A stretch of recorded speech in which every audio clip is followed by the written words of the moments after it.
10 മണി അങ്ങോട്ട് കഴിഞ്ഞാൽ കുറെ ആണുങ്ങൾ എത്തിയിട്ടില്ല എന്ന് വെച്ചാൽ വരും ജിന്ന് പുരുഷന്റെ വേഷത്തിൽ നിങ്ങളെ പെണ്ണുങ്ങളെ സമീപിക്കും എന്നുള്ള വൃത്തികേട് വിളമ്പിയതിന്റെ ഫലമായിട്ടാണ് സക്കീന ബീവിമാര് ജിന്ന് ചമ്മന്തി ജിന്നുമ്മയായതും ഈ നിരപരാധിയായ പെൺകുട്ടിയുടെ വയറ്റിലുള്ള കുട്ടി ശൈത്താന്റെ കുട്ടിയാണെന്ന് പ്രഖ്യാപിച്ചതും അത് പറിച്ചെടുക്കേണ്ടതിന് വേണ്ടിയിട്ട് വൃത്തികേട് പ്രവർത്തിച്ചതും ആ പെൺകുട്ടിക്ക് തന്റെ വയറ്റിലുള്ള കുട്ടി നഷ്ടമായപ്പെട്ടതിനും കാരണക്കാര് പണ്ഡിതന്മാര് തന്നെയാണ്, സാധാരണക്കാരല്ല. സാധാരണക്കാരായ മനുഷ്യന്മാർക്ക് ഇതിനൊരു തെറ്റുമില്ല. ഖുർആൻ പറഞ്ഞതുപോലെ ഇന്ന കസീറം മിനൽ അഹ്ബാരി വറഹ്ബാനി ലയകുലൂന അംവാലൻ നാസി ബിൽ ബാതിലി വയസുദ്ദൂന അൻ സബീലിഹി. തീർച്ചയായും പുരോഹിതന്മാരും പണ്ഡിതന്മാരും ഒരു വിഭാഗം ആളുകൾ അവർ ജനങ്ങളുടെ സ്വത്ത് അന്യായമായി തിന്നുകയും അള്ളാഹുന്റെ മാർഗത്തിൽ നിന്ന് മനുഷ്യരെ വഴിതെറ്റിക്കുകയും ചെയ്യും. പണ്ഡിതന്മാരും പുരോഹിതന്മാരും. അള്ളാഹുന്റെ റസൂൽ വീണ്ടും പറഞ്ഞു, ഒരു സ്ഥലത്ത് ഉലമാക്കളും ഉമറാക്കളും നന്നായാൽ ആ സമൂഹം മുഴുവൻ നന്നാകും. ഉലമാക്കളും ഉമറാക്കളും ചീത്തയായാൽ ആ സമൂഹം മുഴുവൻ ചീത്തയാവുകയും ചെയ്യും. അതുകൊണ്ട് ഇവർ ഇത്തരം ഒരു കാലഘട്ടത്തിൽ ജീവിക്കുന്ന നമ്മളോടുള്ള ചോദ്യമാണ്, നേരത്തെ പറഞ്ഞ ചോദ്യമാണ് തികച്ച് നമ്മൾ മനസ്സിലാക്കുക. അലം യഇനില്ലദീന ആമനൂ അൻ തഖ്ശാ ഖുലൂബുഹും ലിദിക്രില്ലാഹ്. വിശ്വാസികൾക്ക് ഇനിയും സമയമായില്ലേ? മനസ്സുകൾ മയപ്പെട്ടു വരാൻ സമയമായില്ലേ? അള്ളാഹു അവതരിപ്പിച്ച യഥാർത്ഥ സത്യവേദ ഗ്രന്ഥമായ ഖുർആനിലേക്കും അതിന്റെ ആശയങ്ങളിലേക്കും തിരിച്ചു വരാനും അള്ളാഹുവിനെ കുറിച്ചുള്ള ഓർമ്മയിലേക്കും തിരിച്ചു വരാനും അവർക്ക് സമയമായില്ലേ എന്ന് റബ്ബ് സുബ്ഹാനഹു വ തആല ചോദിച്ച ചോദ്യം നമ്മൾ അക്ഷരാർത്ഥത്തിൽ ഉൾക്കൊള്ളുക. വറബ്ബുക യഖ്ലുഖു മാ യശാഉ വയഖ്താറു മാ കാന ലഹുൽ ഖിയറതു ഫസുബ്ഹാനല്ലാഹി വ തആല അമ്മാ യുശ്രികൂൻ. സൂറത്ത് ഖസസിലെ ആയത്താണ്. വീട്ടിൽ ചെന്നിട്ട് ആ പരിഭാഷത്തിൽ വായിച്ചെന്ന് മനസ്സിലാക്കിയിട്ട് ഇതിന്റെ അർത്ഥം അമാനി മൗലവി റഹ്മത്തുള്ളാഹി അലൈഹി ഇതിന് നൽകിയ വ്യാഖ്യാനമൊക്കെ നിങ്ങൾ വായിച്ചത് പഠിക്കും. വറബ്ബുക യഖ്ലുഖു മാ യശാഉ, നിന്റെ രക്ഷിതാവ് യഖ്ലുഖു മാ യശാഉ, അവൻ ഉദ്ദേശിക്കുന്ന രൂപത്തിൽ മനുഷ്യനെ അവൻ ഉദ്ദേശിക്കുന്നവരെ സൃഷ്ടിക്കുന്നു. വയഖ്താറു, മാതാവിന്റെ ഗർഭാശയത്തിൽ വെച്ച് തന്നെ ഈ കുട്ടിയുടെ കാര്യങ്ങളൊക്കെ അവൻ എത്ര ആയുസ് വരെ ജീവിക്കണം, അവൻ ഇന്ന സ്ഥലത്തിൽ നിന്ന് കല്യാണം കഴിക്കണം, അല്ലെങ്കിൽ സ്ത്രീയാണെന്നുണ്ടെങ്കിൽ അവളെ ഇന്നവൻ കല്യാണം കഴിക്കണം, അവൾക്ക് ഇത്ര മക്കളുണ്ടാകണം, ഇത്രാമത്തെ വയസ്സിൽ ഇന്ന സ്ഥലത്ത് വെച്ചിട്ട് അവൾക്ക് ഇന്നത് സംഭവിക്കണം, ദോഷമാണെങ്കിൽ ദോഷം, ഗുണമാണെങ്കിൽ ഗുണം, അതൊക്കെയും സർവശക്തനായ അല്ലാഹു സുബ്ഹാനഹു വ തആല കാലയെ കൂട്ടി തന്നെ നിശ്ചയിക്കുകയും ചെയ്യുന്നു. പടച്ചവന്റെ കതിറാണ്. ആ കഥയിൽ വിശ്വസിക്കാത്തവൻ സത്യവിശ്വാസി അല്ലെന്നുള്ളതാണ് ഇസ്ലാം പഠിപ്പിച്ചു തരുന്നത്. മാക്കാന ലഹുൽ ഖിയറതു. ശേഷം അള്ളാഹു പറയുന്നു, ഈ കതിറിനെ വിശേഷിച്ച് ഇല്ലാതാക്കുവാൻ ആർക്കെങ്കിലും കഴിയുമെന്ന് ആരെങ്കിലും വിശ്വസിക്കുന്നുണ്ടെങ്കിൽ അള്ളാഹു സുബ്ഹാനഹു വ തആല ജീവിതത്തിൽ വെച്ചിരിക്കുന്ന ഈ നിശ്ചയത്തെ തല്ലിനെ തട്ടിക്കളയുവാൻ വല്ല തങ്ങന്മാർക്ക് കഴിയും, ജാറത്തിൽ മറമാടപ്പെട്ടവർക്ക് കഴിയും, ജിന്നുകൾക്ക് കഴിയും, ശൈത്താന്മാർക്ക് കഴിയും, മുലിയാക്കന്മാർക്ക് കഴിയും, പണിക്കന്മാർക്ക് കഴിയും, ജ്യോത്സ്യന്മാർക്ക് കഴിയും, ആരാവട്ടെ ആർക്കെങ്കിലും കഴിയുമെന്ന് ആരെങ്കിലും വിശ്വസിക്കുന്നുണ്ടെങ്കിൽ ഫസുബ്ഹാനല്ലാഹി വ തആല അമ്മാ യുശ്രികൂൻ. ഇവർ ചെയ്യുന്ന ശിർക്കിൽ നിന്ന് അള്ളാഹു എത്രയോ ഉന്നതനത്ര. ഇവർ ചെയ്യുന്ന ശിർക്കിൽ നിന്ന് അള്ളാഹു എത്രയോ ഉന്നതനത്ര. ഭൂമിയിലുള്ള സകല മനുഷ്യരെല്ലാവരും കൂടിയിട്ട് അള്ളാഹുവിന്റെ പേരിൽ ശിർക്ക് ചെയ്താലും ശരി, അള്ളാഹുവിന് അതിൽ നിന്നൊന്നും വരാനില്ല. പഠിച്ചത് അങ്ങനെയാ പറഞ്ഞു. മൂസ അലൈഹി സ്വലാത്തു വിളിച്ചുകൊണ്ട് പറഞ്ഞതാണ്, ഭൂമിയിലുള്ള എല്ലാവരും കൂടിയിട്ട് ശിർക്ക് ചെയ്താലും ശരി അള്ളാഹു വരികയും അള്ളാഹു ഐശ്വര്യവാനാണ്. പടച്ചു തമ്പുരാനെ ഒന്നും തന്നെ വരാനില്ല. അതുകൊണ്ടാണല്ലോ ഖുർആൻ പറഞ്ഞ സൂറത്തുൽ ലുഖ്മാനിൽ വഇൻ ജാഹദാക അലാ അൻ തുശ്രിക ബി മാ ലൈസ ലക ബിഹി ഇൽമുൻ ഫലാ തുതിഉഹുമാ വസ്വാഹിബുഹുമാ ഫിദ്ദുനിയാ മഅറൂഫാ. വഇൻ ജാഹദാക, മക്കളെ വിളിച്ചുകൊണ്ട് പറയുകയാണ്, മാതാവും പിതാവും നിന്നെ നിർബന്ധിക്കുകയാണെന്നുണ്ടെങ്കിൽ അലാ അൻ തുശ്രിക ബി മാ ലൈസ ലക ബിഹി ഇൽമുൻ, നിനക്ക് വിവരമില്ലാത്തൊരു കാര്യത്തിൽ എന്ന് വെച്ചാല് അള്ളാഹുവിനെ കൂടാതെ കാക്കത്തൊള്ളായിരം പടച്ചന്മാരെ നമ്മൾ വിളിച്ചു പ്രാർത്ഥിച്ചാലും ശരി അവരാരും നമ്മുടെ വിളി കേൾക്കുകയില്ല, വിളിക്ക് ഉത്തരം ചെയ്യുകയില്ല. ശിർക്ക് ചെയ്താൽ അതുകൊണ്ട് ഒരു ഫലവുമില്ല.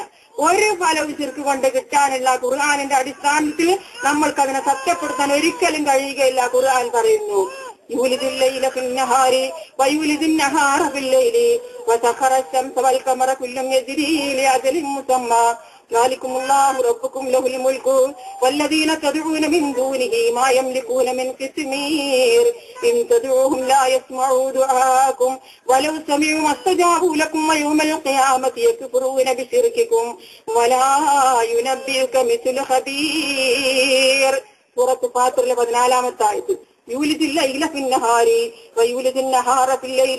അള്ളാഹു നിങ്ങൾക്ക് പകലിൽ നിന്ന് രാത്രിയെ മാറ്റിയെടുത്തു തന്നു, രാത്രിയിൽ നിന്ന് അവൻ നിങ്ങൾക്ക് പകലിനെ മാറ്റിയെടുത്തു തന്നു.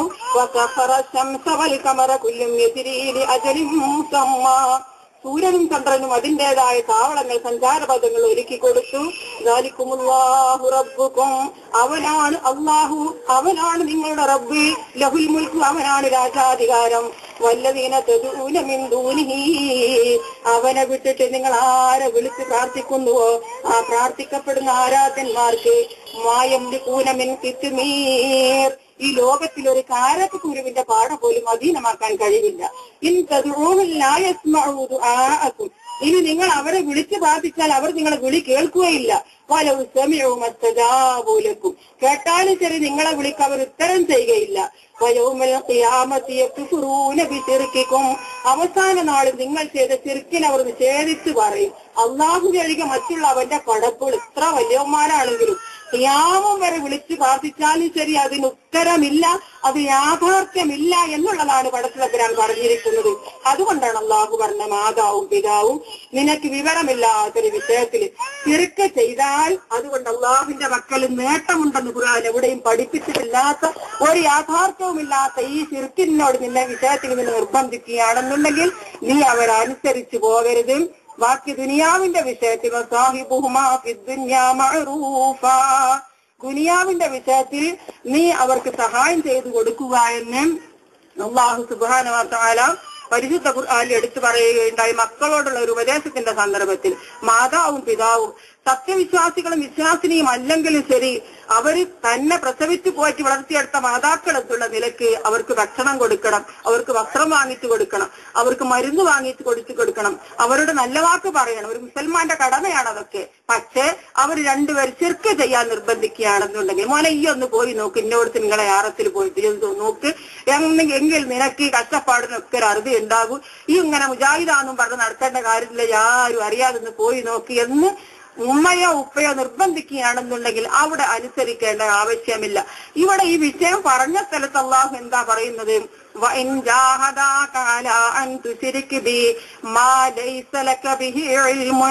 നിനക്ക് വിവരമില്ലാത്ത വിഷയത്തില്ല ശിർക്കിനെ ഒരിക്കലും അള്ളാഹു യാഥാർത്ഥ്യമാക്കിയിട്ടില്ല, അതിൽ യാഥാർത്ഥ്യവുമില്ല. എത്ര തന്നെ ഖിയാമം വരെ നമ്മൾ ശിർക്ക് ചെയ്താലും അതുകൊണ്ട് പടച്ച തമ്പുരാൻ ഒരു പോറലും വരാനില്ല. മാത്രമല്ല ഈ ചെയ്തവന് അതുകൊണ്ട് ഒരു ഗുണവുമില്ല. അതാണ് ശിർക്കിന്റെ വിഷയം.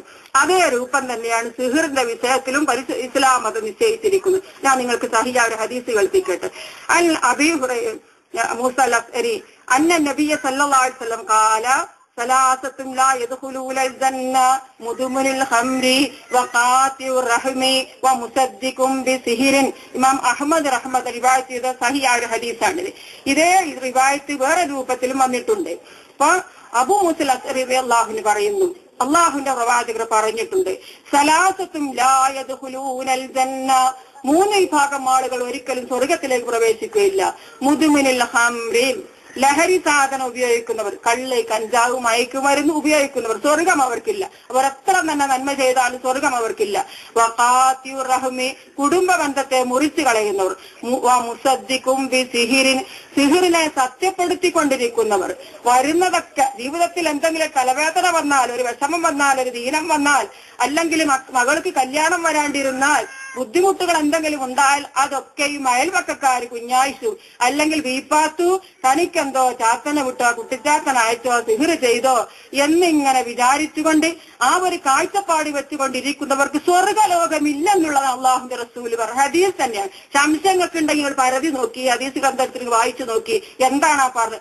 2 റിവായത്തിൽ ഇതേ വിഷയം അള്ളാഹുന്റെ റസൂൽ പഠിപ്പിച്ചു തരുന്നുണ്ട്. സ്വർഗം അവർക്കില്ല എന്ന് തന്നെയാ പറഞ്ഞത്. അത് വിശ്വസിക്കുന്നവർക്ക് സ്വർഗമില്ല. അപ്പൊ പിന്നെ നമ്മൾ ചോദിക്കുക, എന്തിനാ പിന്നെ തൊഴിൽ മൂതിക്കാത്തിൽ ഇത് പെടുത്തത്, എന്തിനാ ചിറുക്ക് പെടുത്തത്? ഖുർആൻ പറയുന്ന ചിർക്കിന് ഒരു ന്യായവുമില്ല. ചിർക്കിന് അള്ളാഹുവിനോടൊക്കെ മറ്റുള്ളവര് അള്ളാഹുവിന്റെ അധികാരത്തിൽ, അള്ളാഹുവിന്റെ ഉലൂഹിയത്തിൽ, അള്ളാഹുവിന്റെ റുബൂബിയത്തിൽ, അള്ളാഹുവിന്റെ അസ്മാഉ സിഫാത്തുകളിൽ അള്ളാഹുവിന്റെ അടിമകൾ ആരെങ്കിലും പങ്കുവച്ചാൽ പടച്ച തമ്പുരാൻ അതുകൊണ്ടൊരു പോറലും വരാനില്ല, അതിൽ ഹക്കില്ല, യാഥാർത്ഥ്യമില്ല. അങ്ങനെ ഒരു വിവരം നിനക്ക് പഠിപ്പിച്ച് എന്നിട്ടില്ല, നിനക്ക് അറിയില്ല എന്നുള്ളതാണ് ശിർക്കിനെ കുറിച്ച് ഖുർആൻ പറയുന്നത്. എന്നിട്ട് അള്ളാഹു സബുൽ മുബിക്കാത്തിൽ പെടുത്ത് ശിർക്ക് ചെയ്യല് വൻ പാപത്തിൽപ്പെട്ടത്. അതേപോലെ തന്നെ സിഹിർ ചെയ്യല്. സിഹിർ ചെയ്യുന്ന മനുഷ്യന്റെ മനസ്സിലുള്ള ദുരുദ്ദേശം എന്താണ്? അവള് അല്ലെങ്കിൽ ഒരുത്തി വേറൊരുത്തിക്ക് നശിക്കണമെന്ന് ഉദ്ദേശിച്ചുകൊണ്ട് ഒരു തങ്ങളെടുക്കലെങ്കിലും ഒരു പണിക്കരെടുത്ത് പോയിട്ട് എന്തെങ്കിലും ഒരു മണ്ടൂക്ക് എടുത്തിട്ട് അതിൽ കുറച്ച് കരിയേപ്പിന്റെ അല്ലെങ്കിൽ കുറച്ച് എന്തെങ്കിലും ഇലയോ കുറച്ച് സാധനങ്ങളൊക്കെ ഇട്ടിട്ട് അതിൽ മന്ത്രം കുന്ത്രം എന്ന് പറഞ്ഞിട്ട് എന്തെങ്കിലുമൊക്കെ ചെയ്തിട്ട് ആ ഒരു ശുദ്രകൃത്യം ചെയ്യുന്ന മനുഷ്യന്റെ മനസ്സിലുള്ള എന്താണ്? ഇന്നവള് നശിക്കണം, ഓളെ മകനത് അക്കരെ പോയിട്ട് ഇഷ്ടം പോലെ പണം ഉണ്ടാക്കി വരണം, അത് ഉണ്ടാവരുത്, അത് നശിക്കണം, അല്ലെങ്കിൽ മറ്റുള്ളവർക്ക് അപകടം വരണം എന്നുള്ള ദുഷ്ട മനസ്സ് വെക്കുന്നുണ്ടെങ്കിൽ അത് തന്നെ തെറ്റല്ലേ? നിങ്ങൾ പറയും അതുപോലെ ഫലിച്ചിട്ട് വേണോ? ഫലിച്ചിട്ട് ഇവിടെ മൊബൈൽ ഫോണിന്റെ ഉദാഹരണം പറയാൻ പറ്റൂല. വിവരക്കേടാണ് വിളമ്പുടെ മൊബൈൽ ഫോണ് ഉപഗ്രഹ ചാനലിലൂടെ അങ്ങനെ വരുന്നത്. കാര്യകാര്യബദ്ധത്തിന്റെ അടിസ്ഥാനത്തിന് ടവറില്ലാത്ത സ്ഥലത്തൊന്നും കൊണ്ട് മൊബൈൽ ഫോൺ ഒന്ന് പ്രവർത്തിപ്പിച്ചാണ് നിങ്ങള്. എയർടെല്ലിൽ ടവറില്ലാത്ത സ്ഥലത്ത്, BSNL ടവറില്ലാത്ത സ്ഥലത്ത് കൊണ്ടുപോയിട്ട് മൊബൈൽ ഫോൺ ഒന്ന് പ്രവർത്തിപ്പിക്ക്. ടവർ വേണം. ഉപഗ്രഹ ചാനലിലൂടെ വായുവിലൂടെ ഇങ്ങനെ ശബ്ദത്തിന്റെ തരങ്ങൾ ഇങ്ങനെ വരണം. മറിച്ച് ഇവിടെ ഇങ്ങനെ മൺതൂക്കിലെ ഇലയും തുമ്പച്ചെടിയും പിന്നെ മറ്റേ സാധനങ്ങൾ ഇട്ടൊന്നുകൊണ്ട് ഇടമണ്ണയിൽ കിടക്കണ എനിക്ക് നിങ്ങൾ 100 പ്രാവശ്യം ചെയ്താലും എനിക്കൊന്നും പറ്റൂല. എന്തുകൊണ്ട്? കാര്യകാര്യ ബന്ധം അതിലില്ല. നിങ്ങളെ മനസ്സിലുള്ള ദുഷ്ടതയാണ് തെറ്റ്. അതിനാണ് സബുൽ മുബിക്കാത്തിപ്പെടുത്തത്. ചിർക്കിന് ഒരടിസ്ഥാനവും ഇല്ല. ചിർക്കിന് നമ്മൾ അടിസ്ഥാനം ഉണ്ടാക്കണ്ട ഇല്ല എന്നുള്ള ഖുർആൻ പറഞ്ഞത്. ചിർക്കിന് അടിസ്ഥാനമല്ല, അതേപോലെ തന്നെ ഇതിനും അടിസ്ഥാനമില്ല. ഇതൊക്കെയും പറഞ്ഞ് പ്രചരിപ്പിക്കുന്നതും ഈ രൂപത്തിൽ സമൂഹത്തെ വഴികളിലേക്ക് നയിക്കുന്നതും മതപണ്ഡിതന്മാർ തന്നെയാണ്. ഒരു കാലഘട്ടത്തിൽ നമ്മുടെ മുജാഹിദ് പ്രസ്ഥാനത്തിന്റെ വിശ്വാസം ഇങ്ങനെ ആയിരുന്നില്ല. എനിക്ക് 58 വയസ്സ് കഴിഞ്ഞു. ഇക്കാലമല്ല, ചെറുപ്പം മുതൽ ഇന്നേ വരെ ഞാൻ കേട്ടിട്ടില്ല ഇത്തരമൊരു വിശ്വാസം. കൂടോത്രം ചെയ്താൽ ഫലിക്കുന്നുള്ളതും മരണം ചെയ്തതിന്റെ പേരിൽ ഒരുത്തന് രോഗം വരുന്നു, അവര് നഷ്ടം സംഭവിക്കുന്നുള്ളത് ശരിയാണെന്നുള്ളത് പഴയ കാലത്തുള്ള മുജാഹിദ് പണ്ഡിതന്മാർ ഒരിക്കലും എവിടെയും പറഞ്ഞിട്ടില്ല. കേരളത്തിൽ അറിയപ്പെട്ടത് മുജാഹിദ് പണ്ഡിതന്റെ മകളാണ് ഞാൻ. അൽഹംദുലില്ലാഹി റബ്ബിൽ ആലമീൻ.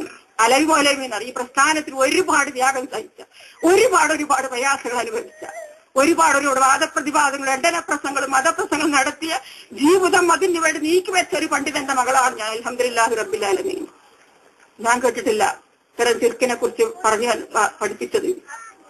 തെറ്റാണെന്ന് തന്നെയാ പറഞ്ഞത്. അത് വിശ്വസിക്കൽ തെറ്റാണ്, കുഫിരിയത്താണെന്ന് തന്നെയാ പഠിപ്പിക്കുന്നത്. ഒരു കുഴപ്പമില്ല. മരണം വരെ എടുത്തു പറയാൻ തയ്യാറാണ്. അങ്ങനെ തന്നെയാ പഠിപ്പിച്ചെന്നുള്ളത്. അതിലൊരു യാഥാർത്ഥ്യവുമില്ല. പള്ള മനുഷ്യന്മാര് പ്രസ്ഥാനത്തിന് വേണ്ടി ഒന്നും ചെയ്തിട്ടില്ല. ചേലക്കര എന്ന് പറഞ്ഞ സ്ഥലത്തിന് ഇന്ന് വാദപ്രതിവാദം കഴിഞ്ഞ് മടങ്ങിയായിരുന്നു. ബദരീങ്ങളെ, മമ്പർത്തങ്ങളെ എന്നിങ്ങനെ മരിച്ചുപോയ മഹാത്മാക്കളെ വിളിച്ച് പ്രാർത്ഥിക്കുന്നതിന് ഖുർആനിലും ഹദീസിലും തെളിവുണ്ടോ? ഖുർആനിൽ തെളിവുണ്ടോ ചോദിച്ചു 7 പ്രാവശ്യം ആ ചോദ്യം ചോദിച്ചിട്ട് മറുപടി പറയാനാകാതെ പതിയാത്തിൽ മുതൽ മുസ്ലിയാർ നിന്ന് വിയർത്തു. അവസാനം അദ്ദേഹം ഒരു ഫത്വ ഇറക്കി. ഫീസബീലുള്ളാഹിയുടെ പോരിശ് അങ്ങോട്ട് വിളിച്ചു. അലവി മൗലവിയെയും വഹാബി പണ്ഡിതനായ അലവി മൗലവിയെയും കൂട്ടരെയും കൊന്നുകളഞ്ഞാൽ ഫീസബീലുള്ളാഹിന്റെ പോരിശ ഉണ്ട് നിങ്ങൾക്ക്. ആ പോരിശ കിട്ടേണ്ടതിനാണ് പിറ്റേ ദിവസം ചേലക്കരയിലൂടെ നാട്ടിലേക്ക് മടങ്ങി വരുന്ന എന്റെ പിതാവിനെയും അദ്ദേഹത്തിന്റെ കൂടെ ഉണ്ടായിരുന്ന 2 പണ്ഡിതന്മാരെയും കുറച്ച് സാമൂഹ്യദ്രോഹികൾ ഇവരുടെ കൂട്ടത്തിൽപ്പെട്ട ആളുകൾ വഴിയിൽ വെച്ച് കാറ് തടഞ്ഞു നിർത്തുകയും അതിലേക്ക് കയറുകയും എന്നിട്ട് ഇടിഞ്ഞു പൊളിഞ്ഞൊരു എസ്റ്റേറ്റിലേക്ക് കൊണ്ടുപോയി ഇടുകയും അവിടെ ഒരു മുറിയിൽ അടച്ചുപൂട്ടുകയും ചെയ്തു. ഇപ്പോഴും ഞാൻ അന്ന് ചെറിയ കുട്ടിയായി 7 വയസ്സുള്ളൂ. ആ അനുഭവം ബാപ്പ അങ്ങനെ പറഞ്ഞെന്ന് ഇപ്പോഴും ഓർമ്മയുണ്ട്. മുറിയിലൂടെ പുറത്തേക്ക് നോക്കുമ്പോ കത്തി അടച്ചു വെച്ചിട്ടുണ്ട്, പായ ചുരുട്ടി വെച്ചിട്ടുണ്ട്. ഒരു പുഴയുടെ വക്കത്താണ് സംഭവം ഈ വീട് കേൾക്കുന്നത്. കൊത്തി നുറുക്കിയിട്ട്